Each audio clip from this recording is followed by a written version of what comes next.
Mechi ya kwanza, goli la kwanza akiwa na Young Africans. Kikubwa ni washukuru sana. Sherik Cheza, Abubakar Othman, Boka,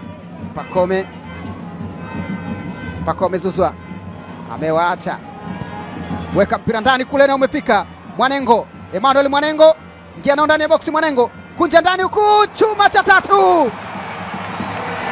Emmanuel Mwanengo alitishia kama anataka kupiga cross kwa Pakome. Kwa mara nyingine tena mchezo wake wa kwanza wa kimashindano kwenye jezi za Yanga, Pakome alipita nyuma yake kana kwamba anataka kumpasia hivi.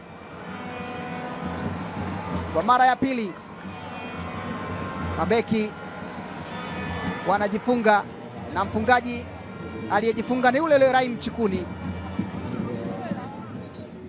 Benchi nzima kwa ufundi kabla ya mechi niliitwa na mwalimu akanielezea jinsi anavyotaka nicheze na akanipa confidence ya kucheza.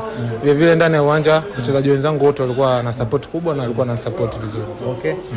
Ima, namba yako asili ambayo wewe unacheza ni namba ngapi? Kwa sababu tunashuhudia kuna wakati unacheza namba 10 mazoezini, kuna wakati unakuja nyuma, lakini leo umecheza striker na umewafurahisha wananchi.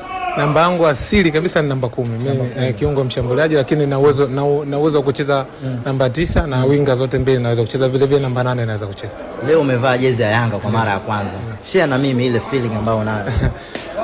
I was very proud, yani nilijisikia faraja sana, sababu kikubwa na mimi ndoto wa kila mchezaji wa Kitanzania, sasa wadogo kama mimi, vivyo wadogo zaidi, wote ndoto zao ni siku moja kuja kucheza timu kubwa kwenye nchi yetu ambayo ni Young Africans.